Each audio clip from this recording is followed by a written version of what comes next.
Nah, oleh karena Mila masuk Boru Damanik dan menjadi keluarga Damanik, maka dia akan menjadi salah satu anggota keluarga Bapak Robin Damanik. Nah, ini adalah tulang daripada Yakub Hasibuan.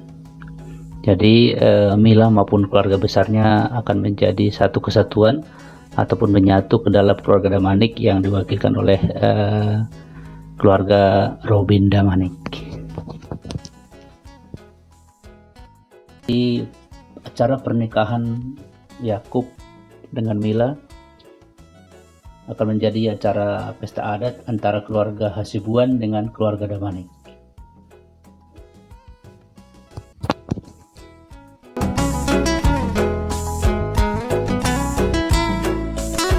Ya, selamat kepada Yakub dan Mila dalam menyambut acara pernikahan, pesta adat maupun acara sakralnya ya.